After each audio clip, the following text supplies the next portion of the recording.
श्री राधे राधे।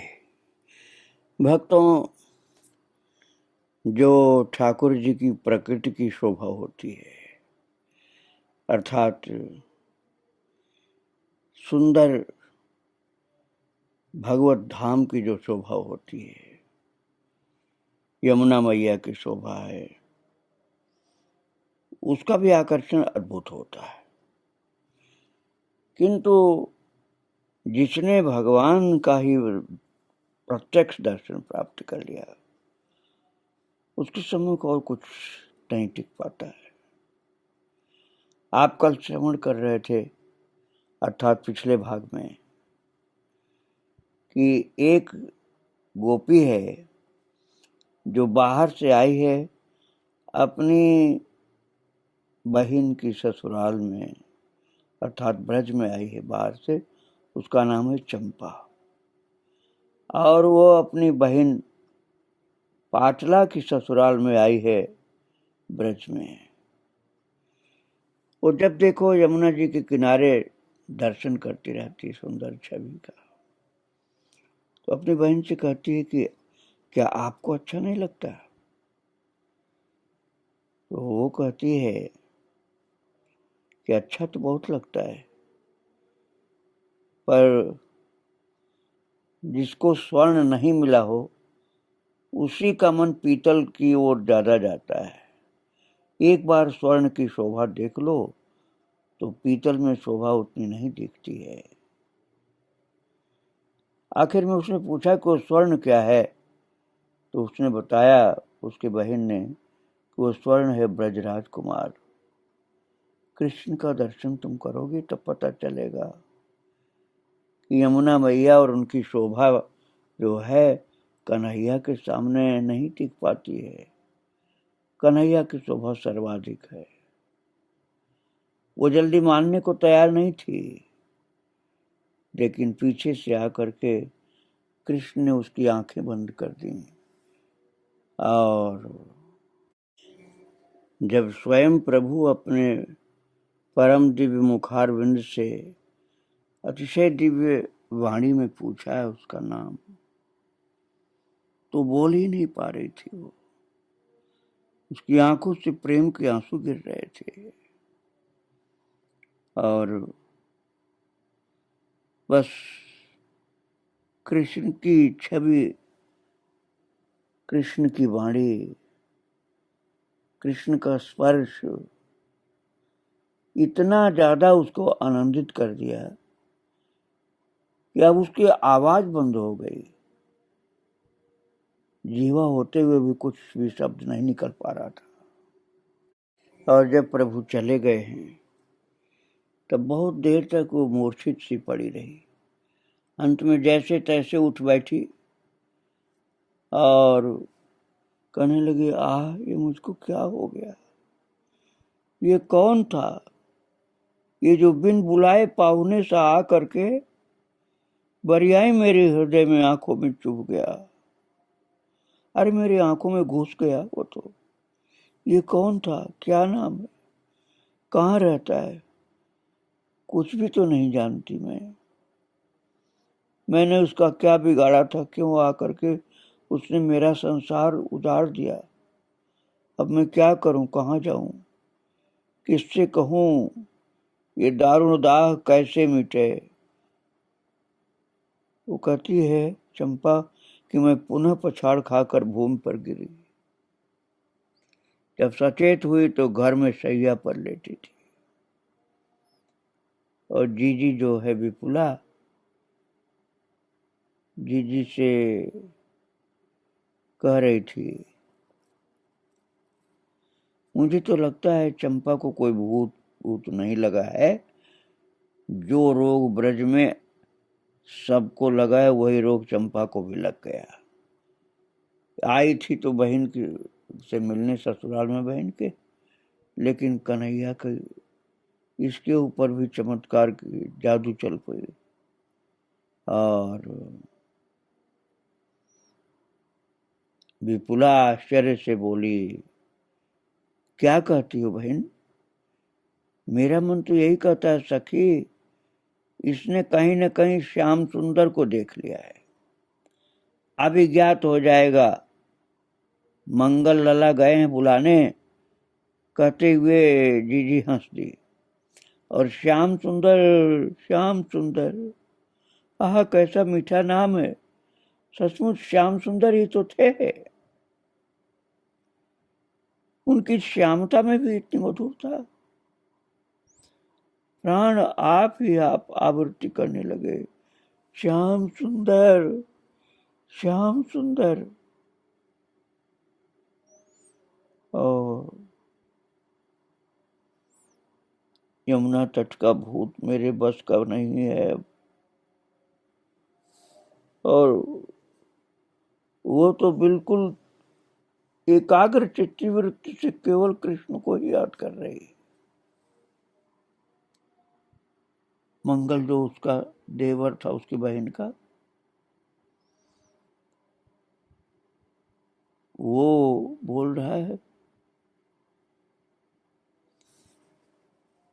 उसकी आवाज सुनाई पड़ी। फिर वो कहती, ये कन्नू कौन है? क्या मुझे सचमुच भूत लगा है? भूत भी क्या इतना सुंदर होता है? भूत नहीं है, इतना सुंदर भूत नहीं हो सकता है।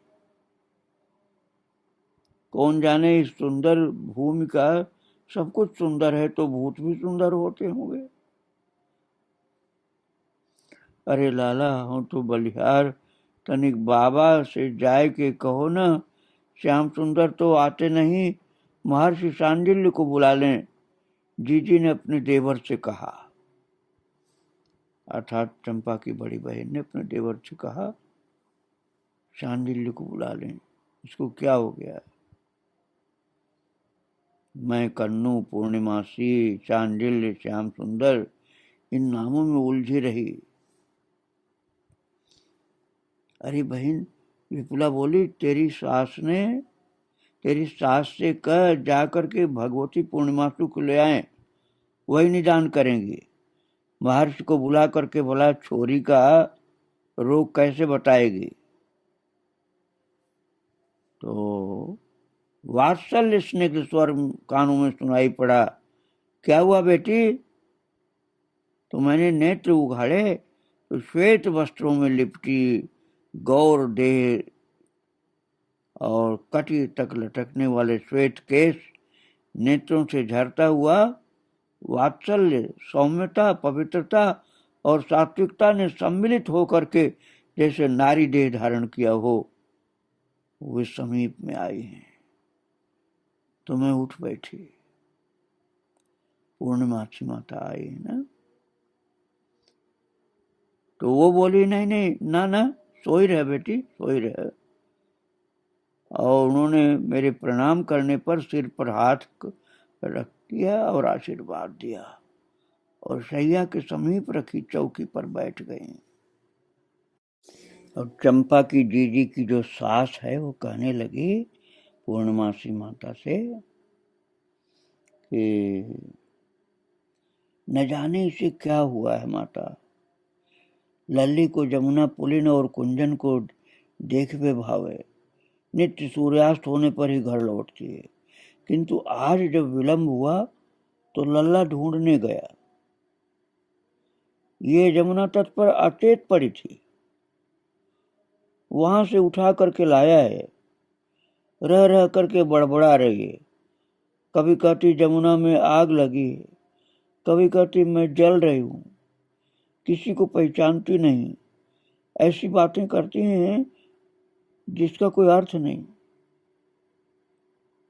बहू की बहन है भगवती, आई नहीं जनाए, अरे गई जगत जानेगा। फिर बेटी की जात, समधिन क्या कहेगी? भगवती ने मेरी नाड़ी देखी, ललाट पर हाथ रखा, फिर बोली, तुम सब बाहर बैठो। और उन्होंने मीठे स्वर में पूछा, अब कहो बेटी, अब कहो मुझसे। उसने माता से कहा, माता, लज्जा और भय जैसा कुछ भी नहीं मेरे पास। ऐसे कह करके मैंने, चंपा कहती है, अपने आप बीती सब सुनाई। अंत में कहा, क्या यहाँ के भूत भी इतने सुंदर होते हैं? ये जो मनुष्य होता तो मेरी इंद्रियां कैसे जकड़ जाती हैं? मेरे रोम रोम क्यों खड़े हो गए? उनके स्पर्श से मुझे कंपन क्यों होने लगा? और उसके जाने के बाद सब सोना सोना लग रहा है।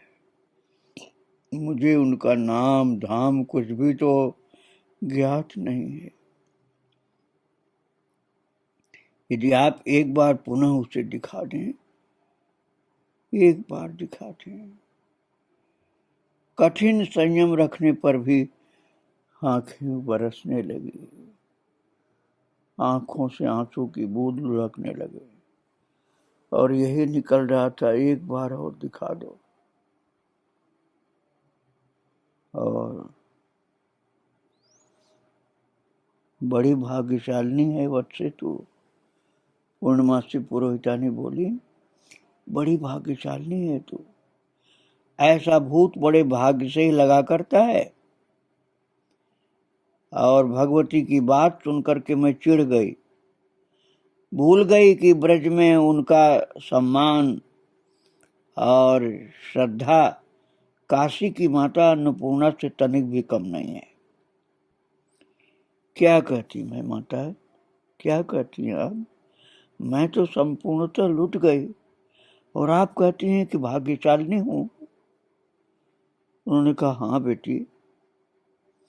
उनकी भी आंखों में आंसू आ गए और उन्होंने कहा, बड़ी भाग्यशालिनी है तू, उसे देखना चाहेगी? चंपा आनंदित हृदय से बोली है, हाँ माँ, मैं कल पुनः उस स्थान पर जाकर उनकी प्रतीक्षा करूंगी। क्या नाम है उनका? माता बोली, जो नाम तुम्हें अच्छा लगे वही नाम वो मान लेगा। उसके सम्मुख चंपा कहती है, मेरी वाणी क्यों रुद्ध हो जाती है माता? जीव होते हुए मैं बोल नहीं पाती हूँ। मैं उनसे बात करना चाहती हूँ। तो माता ने कहा, प्रथम बार देखा है ना, इसी से ऐसा हुआ है। क्या बहुत पीड़ा हृदय में है? उसने कहा, उसकी चर्चा चिंतन मुझे अच्छा लगता है, इसी कारण ये पीर भी भली लग रही है मुझे। पीड़ा है, लेकिन ये पीड़ा भी मुझे अच्छी लग रही है, क्योंकि उनकी चर्चा, उनका चिंतन सब अच्छा लग रहा मुझे। कैसा आश्चर्य माता, जिसे एक बार देखने में मेरा संसार बदल गया, उसके संग साथ से न जाने क्या होगा। पहले जो कुछ मुझे अच्छा लगता था वो अब सब निस्सार जान पड़ता है। पहले मुझे दुनिया बहुत अच्छी लगती थी, अब दुनिया अच्छी नहीं लग रही। अब तो बस उन्हीं को देखने के लिए मैं बहुत व्याकुल हो रही हूँ। लोग कहते हैं मुझे भूत लग गया, और मैं तो ऐसे भूत तो कभी सुने भी नहीं जो इतना अच्छा लगता हो। आपने कभी देखा उसे? तो महाराज, माता तो समझ गई थी कि कृष्ण का दर्शन मिला इसको। अब वो बोली धीरे से, अच्छा बेटी, अब चलो मैं। सुनो बहू, चिंता नहीं करना, जो कुछ हो होने देना। घर के सभी लोगों ने भगवती माता अन्नपूर्णा को प्रणाम किया, पूर्णमासी माता को, जिनको अन्नपूर्णा के जैसे माना जाता था। उन पूर्णमासी को सबने प्रणाम किया है और वे उन्हें आशीर्वाद देकर के चली गई। और जो चंपा के जीजा थे वो उन्हें पहुंचाने चले गए। तो जीजी ने पूछा कि भगवती ने क्या कहा? तो चंपा कहती मैंने सब उनको सुना दिया। तो जो चंपा की जीजी है ना, उसने चिंता भरे स्वर में पूछा, अरे तू भगवती पर चिढ़ी? तो वो बोली और नहीं तो क्या करती। अब ये कहे कि भूत लगना बड़े भाग्य की बात है, तो तुम ही कहो जीजी, भूत प्रेत लगना कहीं सौभाग्य की बात हो सकती है?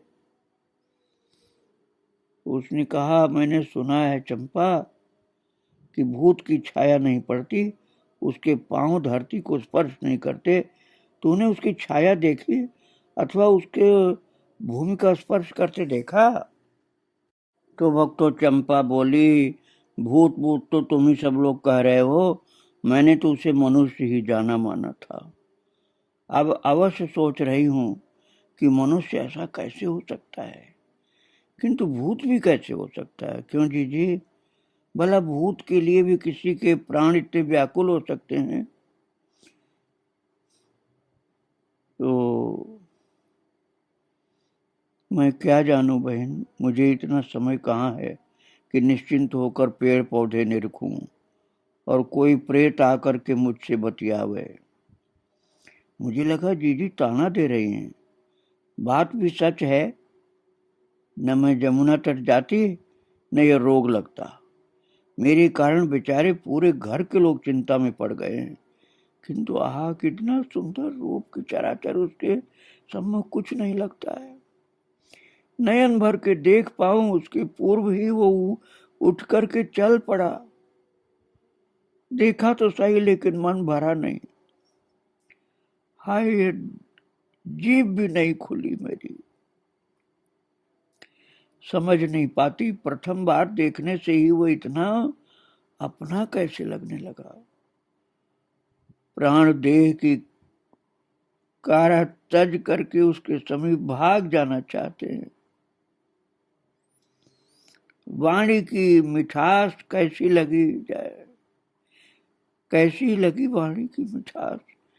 क्या सुंदर धुन, क्या सुंदर आवाज, क्या उनके स्वर में मिठास थी। आज तक किसी प्राणी अथवा वाद्य की भी ध्वनि ऐसी नहीं सुनी। अब की बार मिलेगा तो पकड़कर जीजी के पास ले आऊंगी। चंपा कह रही, ऐसी मीठी आवाज, इतनी सुंदर छवि,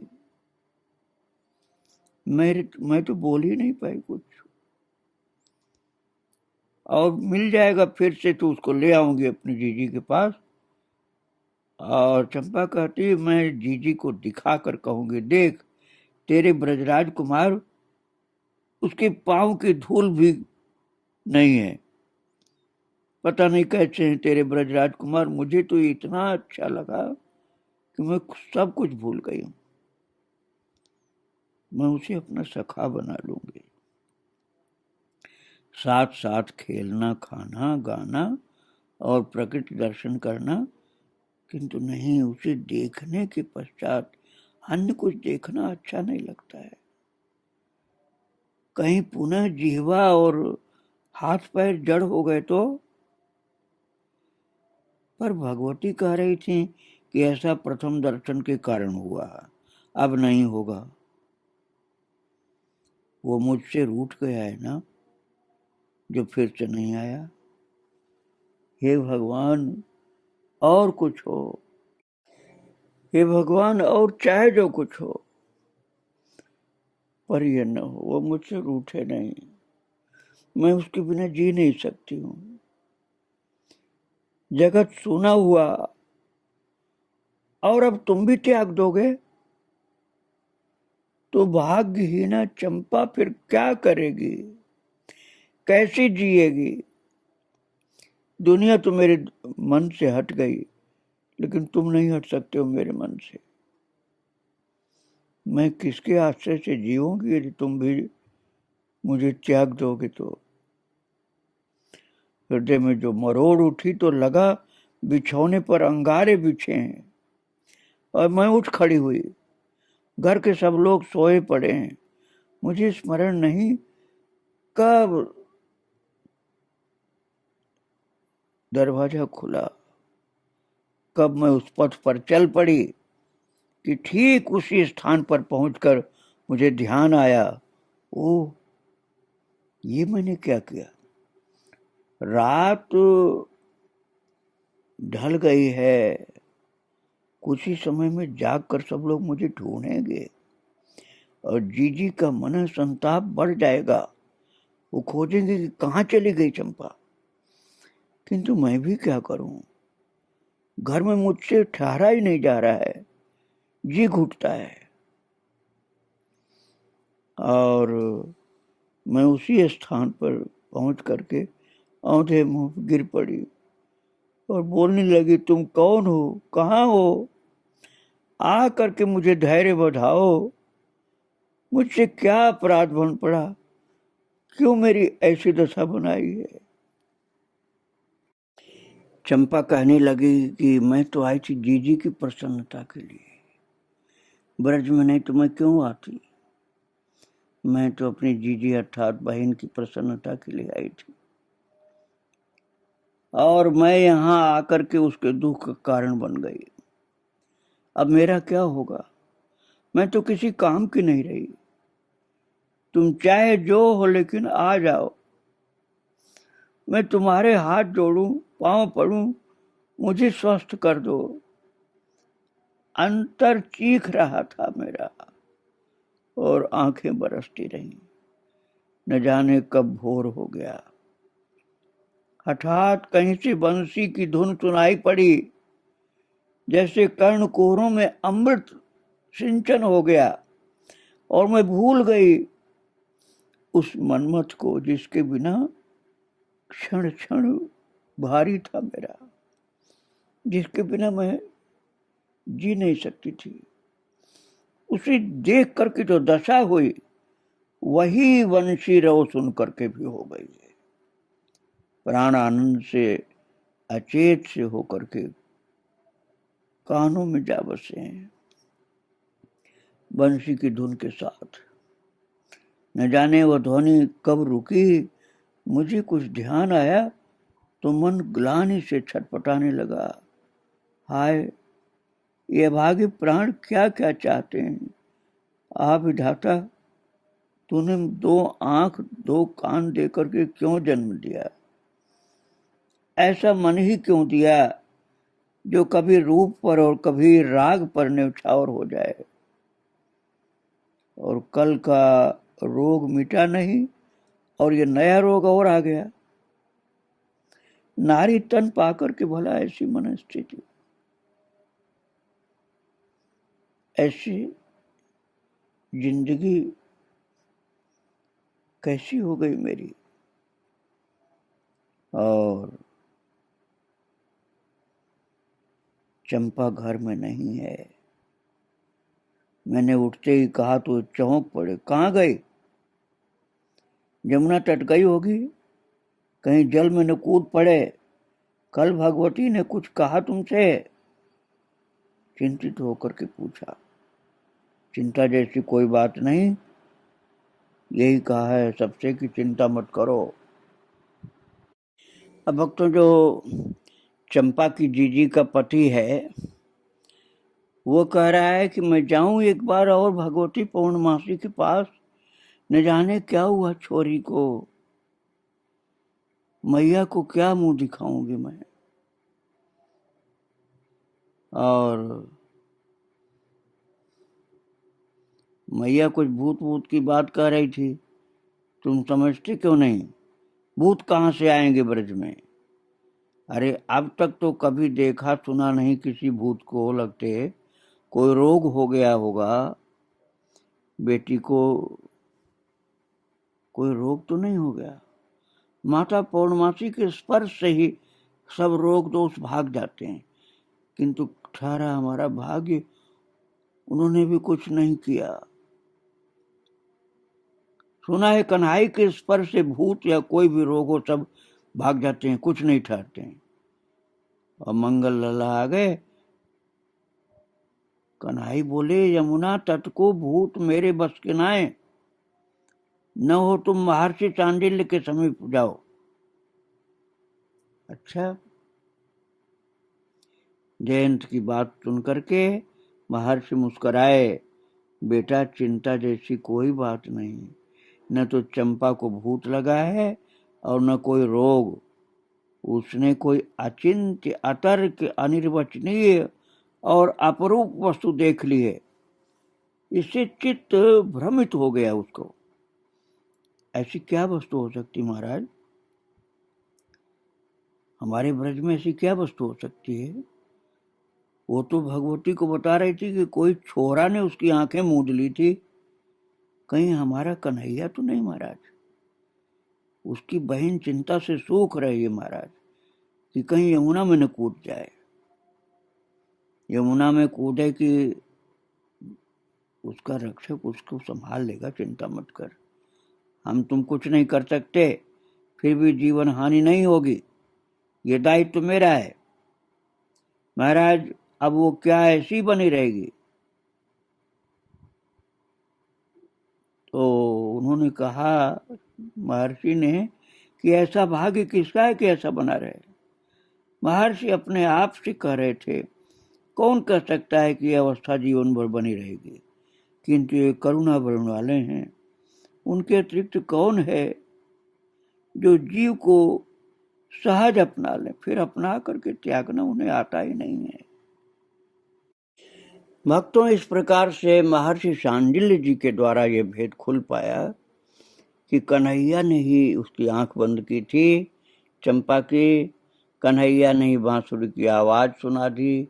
कन्हैया ने ही मधुर स्पर्श करके उसको बिल्कुल बावली बना दिया है, अर्थात पागल सी बना रखा है।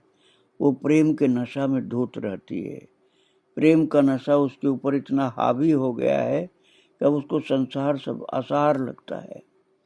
चंपा बड़भागिनी है।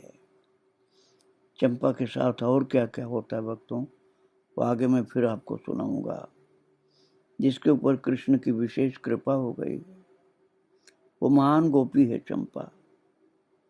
आज उसको और उनके प्रभु भगवान कृष्ण को प्रणाम करके यहीं विराम दे रहा हूँ। श्री राधे राधे, जय श्री राधे।